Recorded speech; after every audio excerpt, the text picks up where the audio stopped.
Cockroach जनता पार्टीचे संस्थापक अभिजित दिपके आणि पंतप्रधान नरेंद्र मोदी यांची अमेरिकेत मीटिंग झाली आणि त्या मीटिंग नंतरच दिपके भारतात आल्याचा खळबळजनक दावा ठाकरेंच्या शिवसेनेचे खासदार संजय राऊत यांनी केला आहे।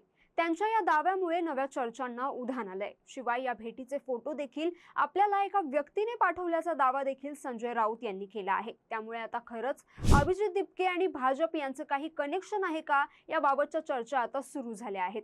नीट पेपर फुटी प्रकरणानंतर केंद्रीय शिक्षण मंत्री धर्मेंद्र प्रधान यांच्या राजीनाम्यासाठी कॉकरोच जनता पार्टीकडून दिल्लीतील जंतर मंतर येथे आंदोलन करण्यात आलं। त्यानंतर आज पुण्यात देखील दिपके यांच्या उपस्थितीत आंदोलन केलं जाणार आहे।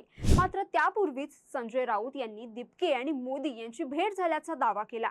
यामुळे विविध चर्चा आता राजकीय वर्तुळात सुरू झाल्या आहेत।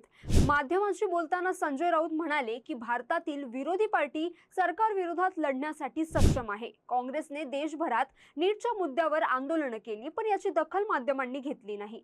तसंच यावेळी राऊतांनी अभिजित दिपके आणि मोदींमध्ये झालेले मीटिंगचे फोटो देखील आपल्याला एका व्यक्तीने पाठवल्याचा दावा केला। शिवाय मोदींच्या भेटीनंतर दिपके भारतात आल्याचं लोक बोलत आहेत। याबाबतची माहिती आम्ही घेऊ, मात्र इथून पुढे आम्ही आगीत उड्या मारणार नाही असंही त्यांनी यावेळी स्पष्ट केलंय। अभिजित दिपके यांनी अमेरिकेतून भारतात परतल्यानंतर पहिल्यांदाच दिल्लीमध्ये जंतर मंतरवर त्यांनी आंदोलन केलं। या आंदोलनाची चर्चा सर्वत्र रंगली होती। शिक्षण मंत्री धर्मेंद्र प्रधान यांचा राजीनामा घ्यावा या प्रमुख मागणीसाठी हे आंदोलन केलं गेलं।